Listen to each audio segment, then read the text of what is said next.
Hey, we're back again today with it's going to be a quick fix. It's a Mossberg model 590, like a tactical version that is not functioning properly. And while it was a little dirty,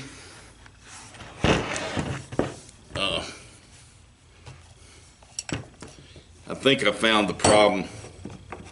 I think the problem I found is the mag extension that was put on there was never given a longer spring. So this is the spring that we were using to try and push 7 rounds out of the magazine. I have ordered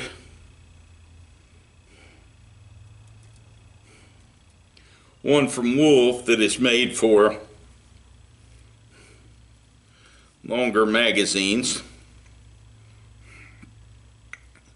If I can get it unfolded, should have got my glasses. There it goes. And I think I need to take this side through here. There we go. All right, so see the difference in the length of the springs? Big difference there. Maybe you can see, maybe I also decided, since we're in here, a little disappointed in Mossberg because I'm a big Mossberg user and fan. I have a lot of Mossbergs. A plastic mag follower. You would think they could at least be decent enough to give us a stamped steel version of that, like in their older guns. But we're gonna try and see how this. Oh, it fits perfectly. And I can't even tell you who makes them.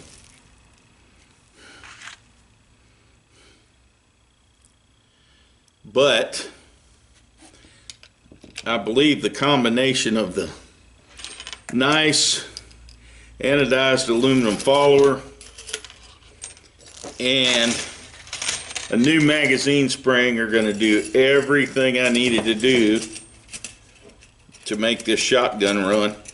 I actually took it and shot it, and man, it functions fine, except it left like the last shell. Every time it left the last shell laying on the lifter. That meant that it didn't kick out of the magazine hard enough to trip the lever to lift the lift. You know what I'm saying? And I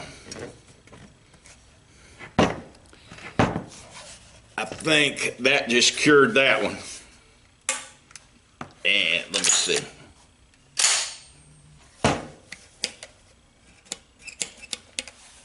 Yeah, let me put a dummy round in there and see if it'll.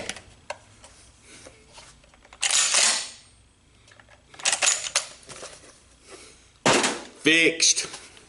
I believe that's all she needed. Now, was that not the quickest video you've seen? At least for me. If I stopped right there, it would probably be a short, but what I'm probably going to put on here too is I have a Glock that is an oldie but a goodie, and it just needs some standard parts replaced.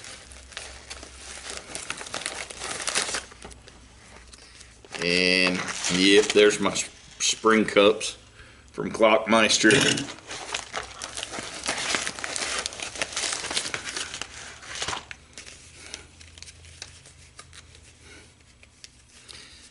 trigger housing, OEM factory firing pin spring,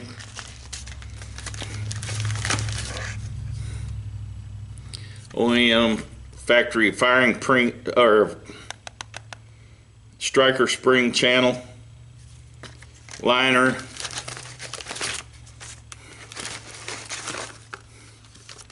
and a new recoil spring for a Gen 2. That's what this is. It's a Gen 2 model 23. And so that's what we're going to be doing. That won't take long either. So hang on, we'll get that all set up. All right, we are going to tear into this old Gen 2 Model 23. And what we're going to do is we're going to replace some parts. Now, I want you to understand that a lot of these parts are, they're all still working. The gun's running okay. But we've got some time in on a lot of these parts. The family does. And the last time this thing was completely redone was when my son was in Marine recruit basic training. I had given it to him as a graduation present from high school, and so when he went away to the Marine Corps, while he was gone, we revamped it up. We Cerakoted the slide. Because it was looking rough. I mean, it's the first Glock I ever bought. It was, you know, way back probably early 90s. I got it used. So it's probably as old as he is. And one thing I did for him when he graduated high school is I got him a 9mm conversion barrel. And some of these parts are critical to safety, so we're going to swap them out. Of course, the easiest one to swap out is the recoil spring, because it's captured. Basically, all you got to do with it is take the new one out of the package, and I put the old one back in the package, just because you never know when you might need one. All the used parts I'm going to put back in this baggie and hang on to them. Next thing we want to do is the slide parts. Now, you understand that when you take out the striker, by removing the striker plate, and I don't know if I'm supposed to show this on YouTube or not, but I'll show you once I get it apart. We're going to take out the extractor. We're going to take out the extractor spring and plunger, and we're going to take out the striker safety. It's all sitting right there. And we're going to replace it.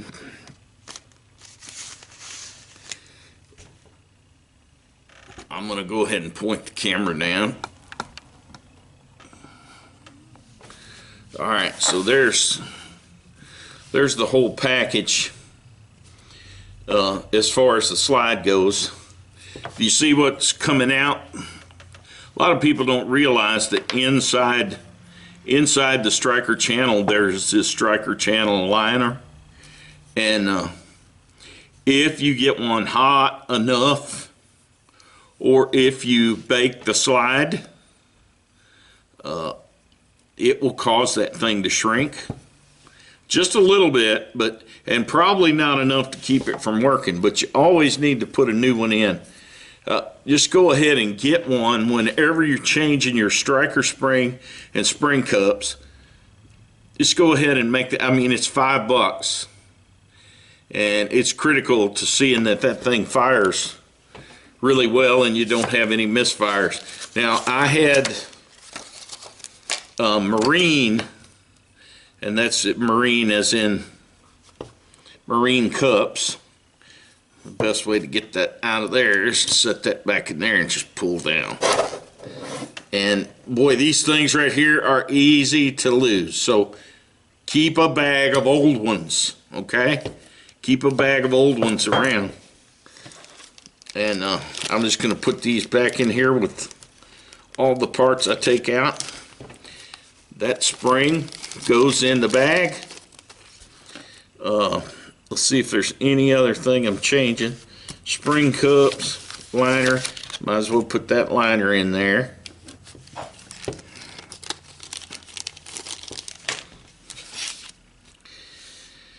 All right, I think that's everything I'm changing. Get our new spring cups out. A lot of people don't take into account the safety issue with maintaining your firearm, and what I also include in safety is ensuring that it goes bang when you expect it to, and it doesn't go bang when you don't expect it to. So all this stuff is cheap. I've got all these new parts, and well, I can tell you what I spent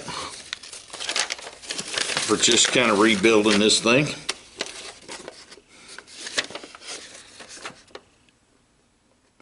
Dude, that was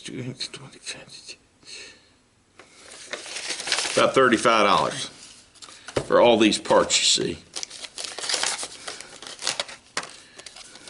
I'm just going to leave the receiver parts there.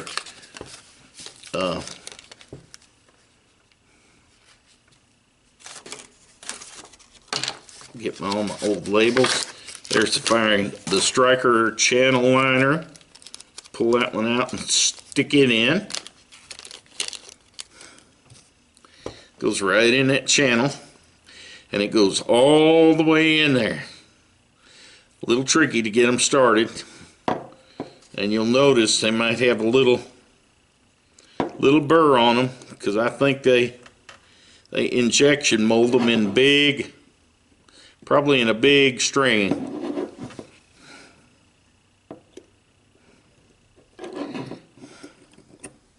There you go, it's in there. All right, now we got to put the spring cups on. Oh, and boy, this is one that you,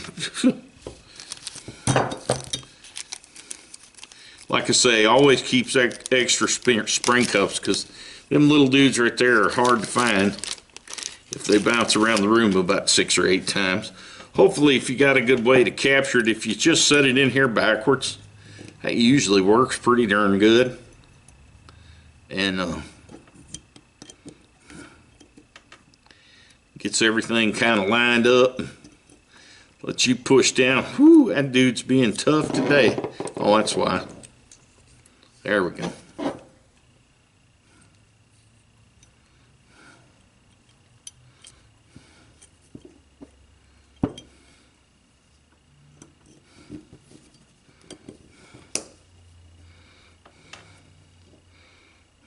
Now these things can be dangerous flying out of here, so be very careful putting them in there.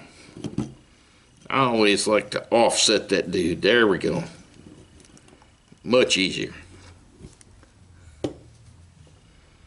And just set them in.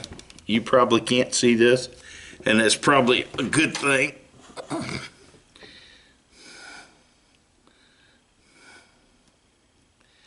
The main thing is when you get them in there, yeah, I broke a thumbnail.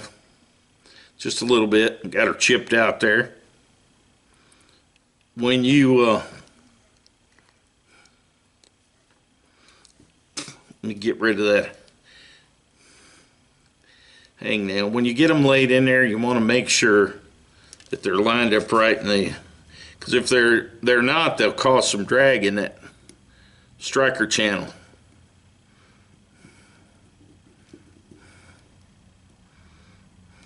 Okay, let me see. Where's the end of the other one? Because that's where I want this one to go. Well, I swear. You know, I really should have my glasses. There we go with the glasses again. All right, I think that's got it. Now, when you release it, look real close, and make sure the seams are lined up and not overlapping each other. If they are, you'll really be able to tell when you slide it in the striker channel. Boy, and everything fits so nice in there. I tell you what. All right, so let me back this out. Put our extractor back in. No need to clean this. I just cleaned it the other day. It's done. Had a good cleaning job. Oh, you know what I better do? Better put the striker safety back in there.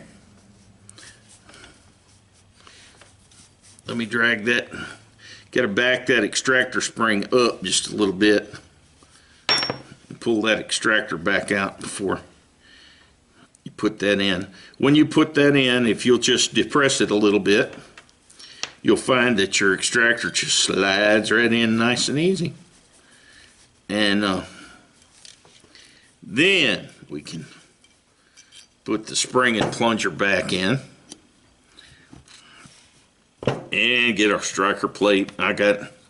When we redid it for him, I got him a USMC striker plate. Can you see that? Let me see. Right there. Got the Eagle Globe and anchor on it.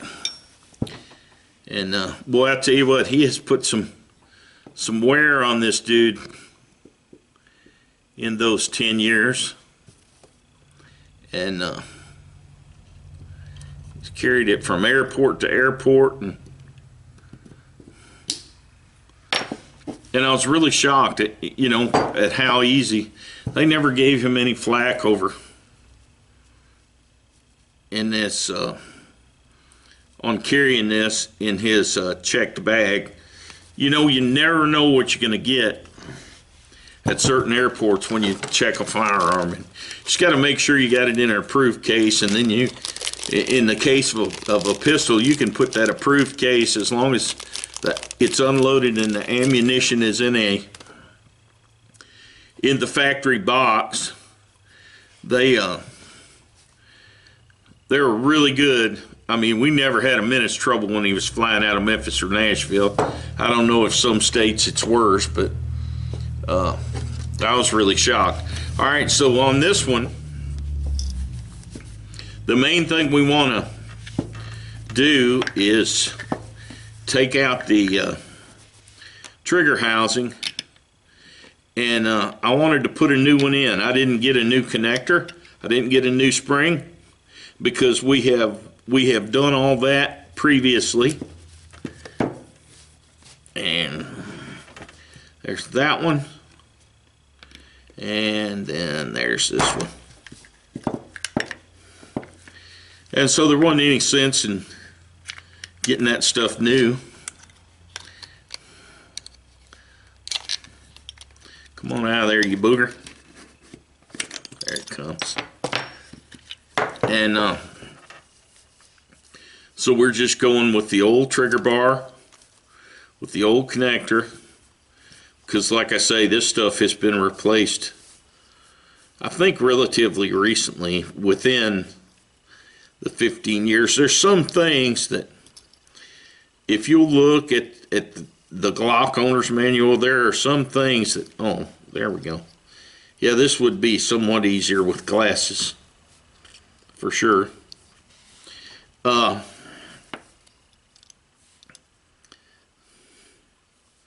Just go by the schedule that's in your Glock manual on when to replace these things. And if you're especially hard on them, I guess we're pretty hard on them, you don't have to wait the whole time. And push the connector out, put that over there. Now there's the new one. It's going to push the connector right back in.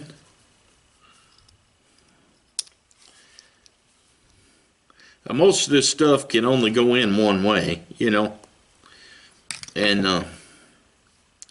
all right, so we got that housing done. One of the hardest parts is getting this dadgone spring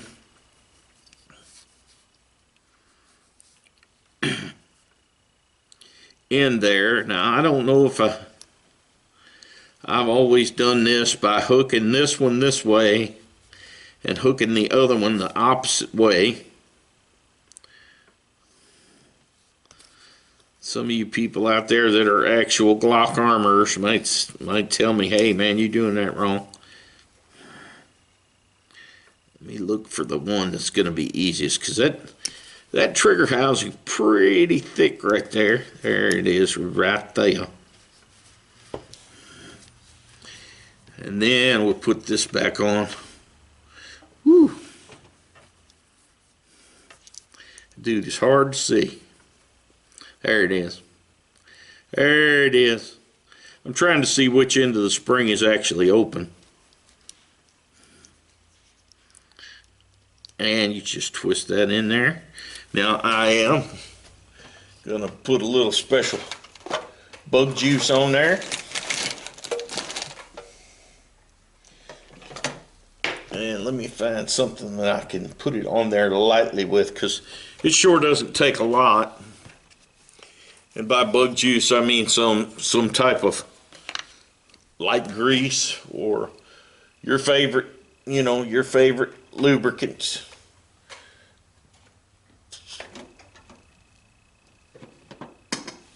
There, that'll do.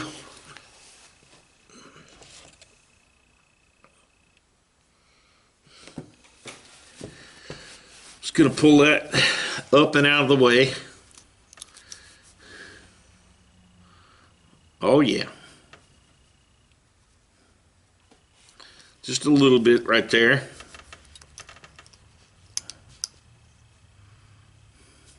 That all looks wonderful. We'll set that back in place.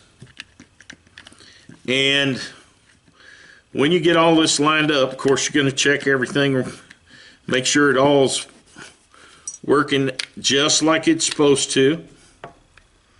And I don't think you'll have any problems. It's all pretty self-explanatory. Once you've done it a time or two, I mean, in the time that we've been talking, I have basically done all this work, and it's just taken just a few minutes. And this is going to be essentially as new and as safe as a new one, especially considering the fact that it's got an aftermarket barrel in it. I mean, I don't know how many 9mm rounds it would take to wear one of these things out, but I remember there was a book that used to be, I used to have till my shop burnt down, and it was about Glocks and how Glock started their PR here in this country by using like a Glock lease program, where they would leave Glocks with gun shops. And the catch was, here you go, you got this nice new imported newfangled kind of thing, and you get to use it, and all you got to do is keep track of how many rounds is put through the gun. And they actually had let's see if I can line that up just a little better. Oh yeah, that's kind of good and tight in there. All you had to do is keep track of how many rounds the gun fired, and if you had to do any repairs. And like when that book was published in like 2001 or something, Allen's Gun Shop in Detroit had a Glock 17, a Gen 1 Glock 17 that they had put in the lease program, and they leased it out on their range to shooters who would come in and want to rent one. And at that time, I think it had a 500,000 rounds through it, and all they had ever done was replace this trigger return spring for $1.89 for 500,000 rounds. So, my gosh, I mean, how much better of an investment on your future can you make by getting one of these things? It's like a, you know, very cheap insurance when you tally out over the years of service that you have one of these things. And there it is, even got the new spring squeak. Hear that? We're gonna fix that too. I'll take that off there. He'll be a little disconcerted by that squeak.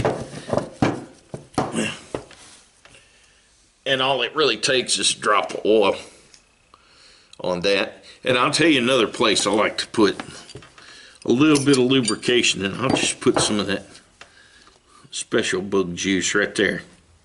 I think he has shot this thing since I cleaned it.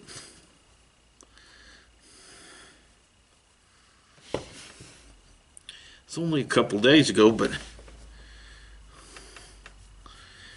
he did ask me if it was good to go while we was waiting on the parts, and I told him yeah. So we also had to take out his front sight and re-Loctite it and tighten it in place. This is, I think these are a Meridot something I. They're tritium sights, one dot here, and you just line the two dots up for the sights. Pretty good system, and a pretty big dot on the front. I was pretty impressed with it. Oh, I was gonna put some. This is nothing fancy, y'all. This is just 3-in-1 oil. I put about 3 drops on that guide rod. And then I also like to put a little bit of my super lube right here where this machining in the slide kicks the connector over. And that always makes it. I mean, that's where Glock has the little copper looking anti-seize placed when you buy a new one. So just do that and it'll just let it wear it in a little bit. Now, it may still have a little squeak even after them 3 drops of lube. But, no, I got it. Excelente. Ready to roll. And it's that simple. No problem there. I hope that kept you kind of entertained, but it's remember, it's not only important that the safeties function so that you have a gun that will not go off when it's not intended to go off. That means when you press the trigger. It's also important that you have one that does go off when you do press the trigger. That is as involved in your safety as any other thing. You want it to work if you need it. You hope that you never will, but when your life depends on it, you want it to go bang. So keep those springs changed. That will help keep down malfunctions. I have a Model 17 that I competed with for years, and I went ahead and carried it because I always thought I should compete with the gun I carried. And I wasn't really a huge gamer. I more or less did IDPA for practice, basically. And you know, I wasn't really concerned so much about the fastest time as to putting hits on the target and making sure all my gear worked as designed.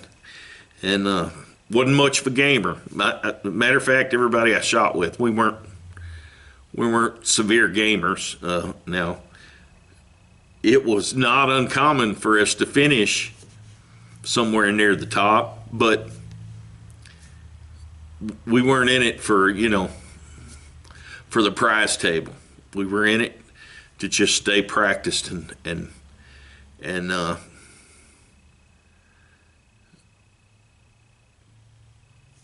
you can't believe the pressure that little beep of that timer puts on you. And it's not 1/100th of the pressure you would feel in a real self-defense situation. But when that beep goes off, Murphy shows up. Whatever can go wrong will go wrong. And so, going and shooting, getting involved with some competitive shooting lets you see some bad habits. Now, it can create some bad habits too, and don't let those bad habits soak into you. You don't have to be a gamer. You're out there to see that all your gear works like it's supposed to, and that you work like you're supposed to. Oh, it's getting late here. Man, it's all got to be almost supper time. What is it, 6:35? You can look at me and tell I don't like to miss a meal. And I'm sure she'll call me when it's ready. But, get out there and use this stuff. I can't tell you how many thousands of rounds have been put through this gun. I can tell you that I remember seeing back in the day before I bought this one, I carried a 1911 because that's what I had carried ever since I got to be 21. I was carrying a gun before Glocks were even imported in the country. So, back during those days, a 1911 was hard to beat. They're hard to beat right now, to be honest with you. And I was taking a class with James Yeager, back in the early days. We had gotten to know each other because I did a computer search because I had a company called Armed Response Training, and I wanted to see if there was anybody else under the name of Armed Response Training. And I found some yahoo over in Camden who was named James Yeager, and he had just started his company. This was mid-90s, say maybe 94. It's about the time, I remember it's about the time that Surefire flashlights came out, because they were like the new thing. And I wanted to do, I had met Yeager, and he was having Andy Stanford come. And I knew who Andy was because Andy had won the National Tactical Invitational back in, what was it, 94? So this must have been 95, 96, somewhere around there. And I knew who Andy was, so I wanted to get some instruction from Andy. And Yeager says, hey man, come on down, I'll keep a spot open for you. So I went down and did Andy's advanced tactical pistol class and low light and night fighting class. And I enjoyed the heck out of it. And I only had one gun in my safe that had night sights on it, and that was this. And I probably hadn't put 50 rounds through this gun, and I had bought it used. I believe it was traded in by a police officer, not sure, but so I got it out and put a few rounds through it. And I remember thinking, I will never be as fast or as good with this thing as I am with my 1911 Colt. And I went to that class, and that class was a 2-day class, and we shot, I brought about 600 rounds, and I think I came home with around 120 rounds. So probably 480 rounds over those 2 days. But when we got to the low light and night fighting, well, really all day, I was just blown away by how this gun impressed me. And it was, it was, what were they, 13 plus 1? So I had almost double the ammo with about probably a pound lighter, with all the gear and everything the same, round per round. And man, it's like I couldn't miss with that thing. And during that class, we had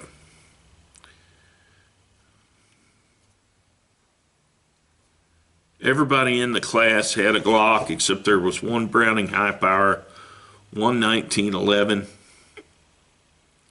and I think a SIG 226. And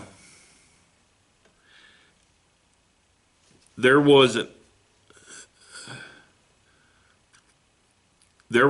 a slob in that class. I think there was about 13 or 14 of us, and I think I was the only one that wasn't on a SWAT team from Metro Nashville or Memphis. And man, using this gun, I mean, I shined in that class. These guys are thinking, man, this guy's really good with this thing. I really hated to tell them I didn't have 200 rounds through the thing before I showed up at the class, and that the only reason I had it was because I had night sights on it. And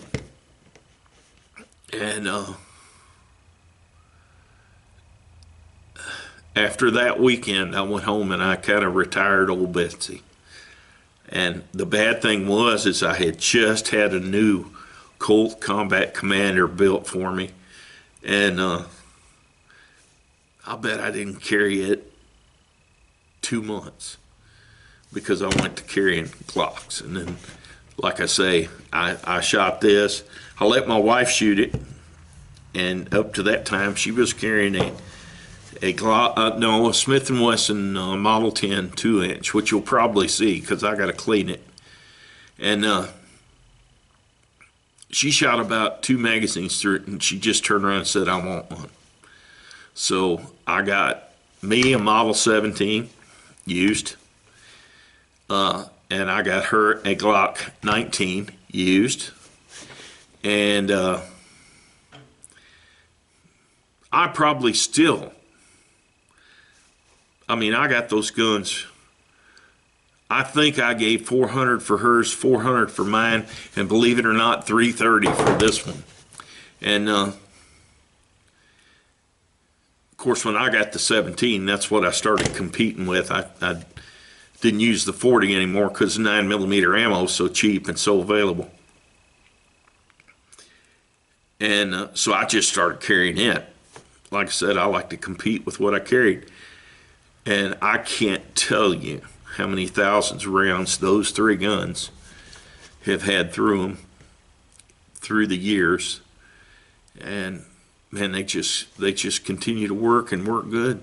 And that old 17 of mine, it's still got the original barrel. So does my wife's 19. And I swear it shoots as good today as it ever did. And we keep them maintained pretty well. And guns are, as much as anything else, they're an investment. If you had a new car, there's not, I could sell this thing for $400 tomorrow. And I've had it and used it more than 25 years, probably more than 30 years.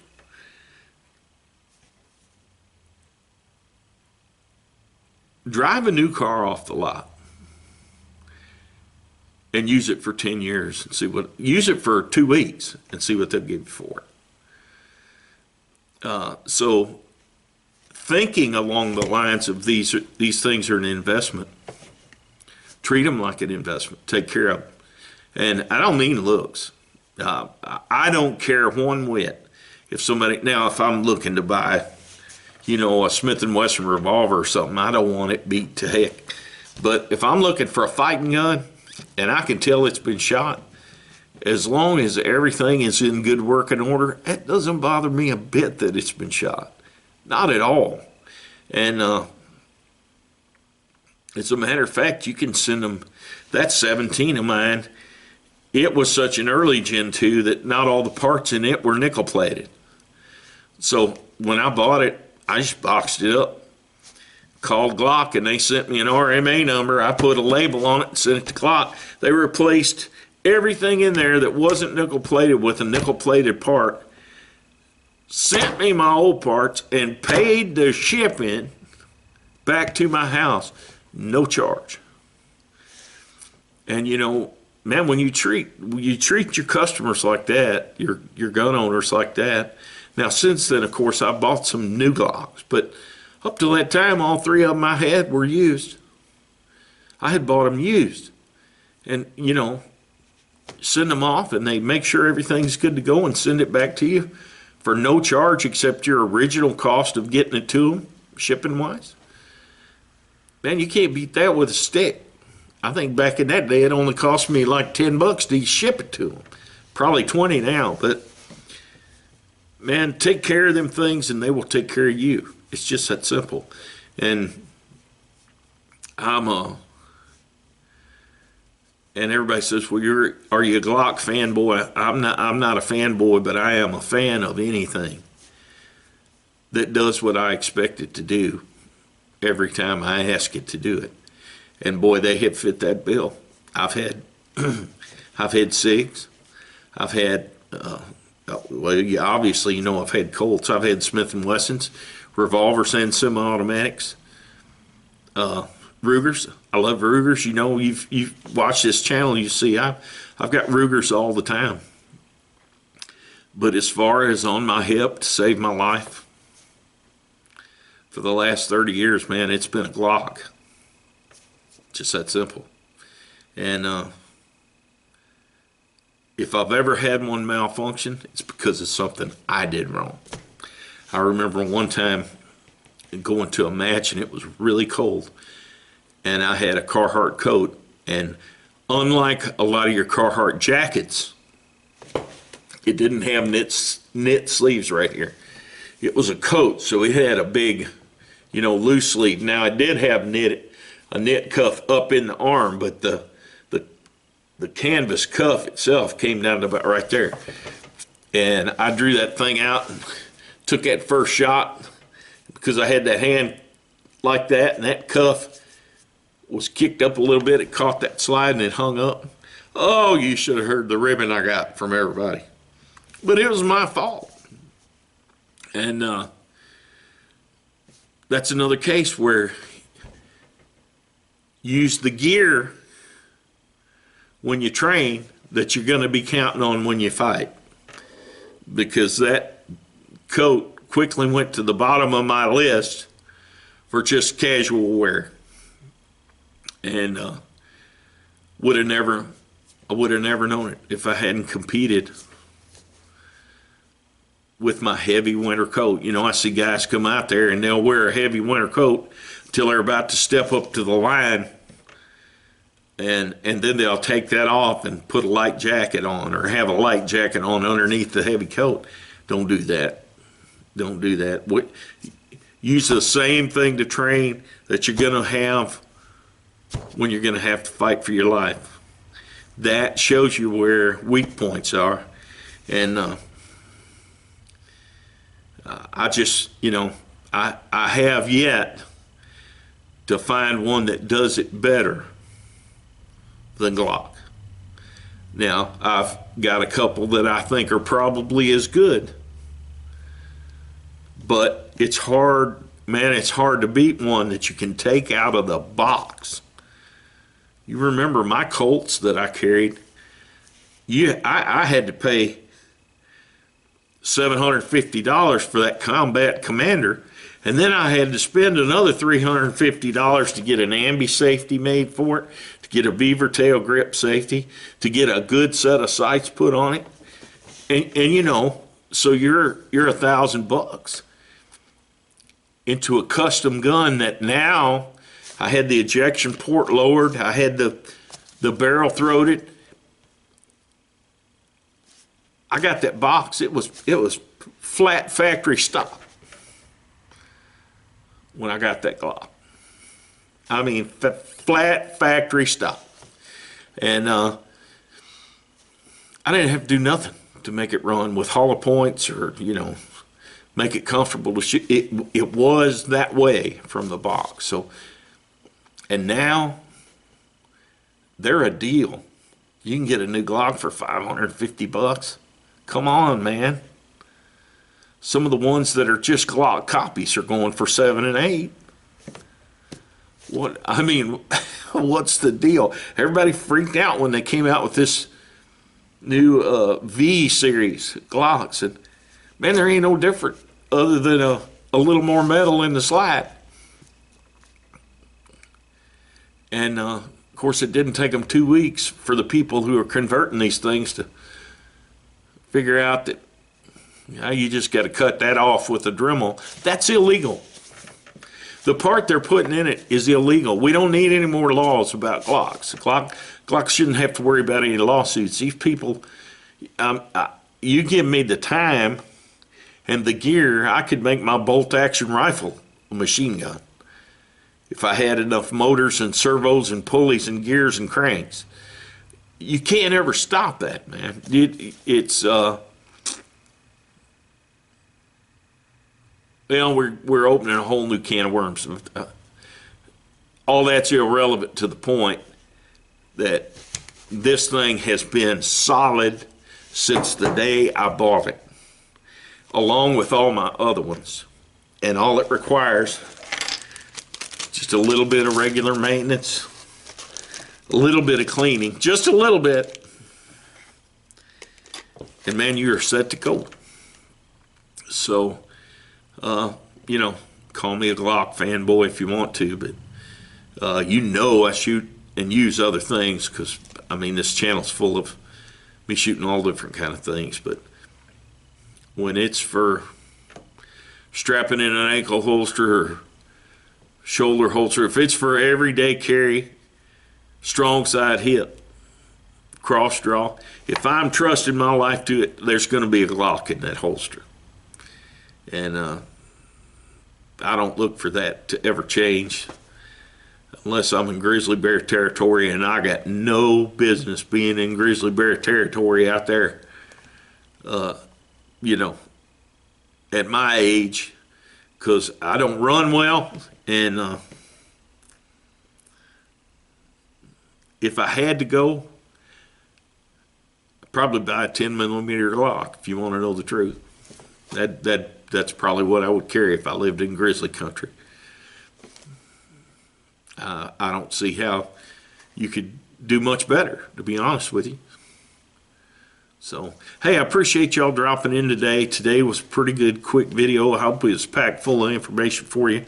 And maybe Glock won't, or maybe YouTube won't give me the crash for showing what I showed, but it all has to do with safety. Remember that. If this gets snagged by an algorithm somewhere, it's all about keeping your gun safe to operate so that when you don't need it, it rests safely. When you do need it, it works safely. So, take care of yourselves. Appreciate you dropping in. Like and subscribe if you want to. I will have another one hopefully very shortly. Like I say, I